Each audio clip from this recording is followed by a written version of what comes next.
ભારત માતા કી જય। હાલ અત્યારે ગુજરાત વિધાનસભાની અંદર જે સરકાર દ્વારા વિવિધ કલાકારોનું ગુજરાતની અંદરથી સન્માન કરવામાં આવ્યું। આ સન્માનને લઈ અને વિવાદ થયો તો સરકારને સમસ્ત કોળી અને ઠાકોર એકતા મિશન ગુજરાતના માધ્યમથી જાણ કરવામાં આવે કે ગુજરાતની અંદર 18 આલમ વસવાટ કરે છે અને દરેક જ્ઞાતિની અંદર વિવિધ પ્રકારના ટેલેન્ટ ધરાવતા કલાકારો છે અને ગુજરાતની અંદર 38% વસ્તી ધરાવતો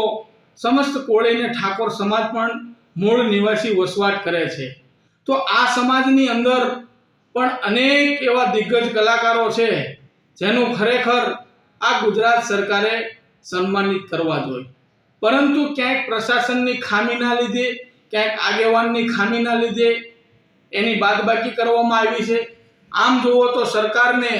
તમામ કલાકારો એક સમાન હોવા જોઈએ, કોઈ જ્ઞાતિ જાતિ ન હોવી જોઈએ, પરંતુ કોઈ કારણોસર માત્ર ને માત્ર ગણ્યા ગાંઠ્યા કલાકારોનું સન્માન કરી અને જે ખરેખર સમાજની અંદર આ ગુજરાતના ઇતિહાસને જાગૃત કરતા હોય એવા વિવિધ કલાકારોને ગુજરાત સરકાર ભૂલી ગઈ, જેના કારણે આજ ખૂબ મોટો વિવાદ થયો। તો ગુજરાત સરકારને એક નોંધ લેવી જોઈએ કે ખરેખર જો આવા કોઈ કાર્યક્રમ તમારે કરવા જ હોય તો ગુજરાતની અંદર વસવાટ કરતા તમામ કલાકાર, તમામ જ્ઞાતિ જાતિને ભૂલી અને તમામ કલાકારની યાદી કરી અને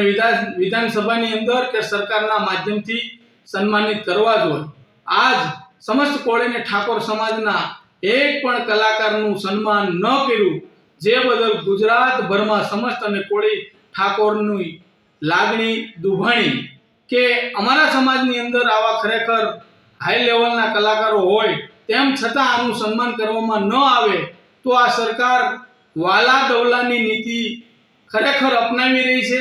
સમસ્ત કોળી અને ઠાકોર સમાજને જેવું જોઈએ એવું પ્રભુત્વ નથી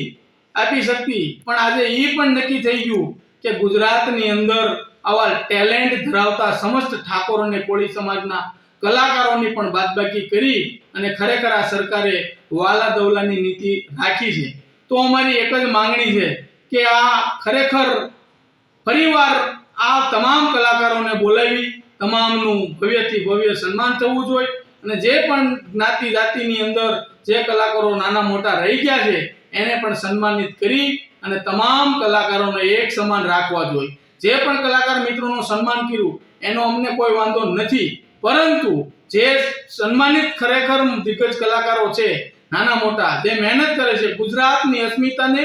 ધ્યાન રાખે છે, ગુજરાતની અસ્મિતા, ગુજરાતને કંઈક અલગ મોડેલ દેખાડવા માંગે છે, ગુજરાતના ઇતિહાસને જાગૃત કરવા માંગે છે, આવા તમામ કલાકાર મિત્રોનું 100% સરકારે સન્માન કરવું જોઈએ એવું સમસ્ત કોળી અને ઠાકોર વિકાસ સમિતિ અમારી એક માંગ કરે છે। જય હિન્દ, જય ભારત।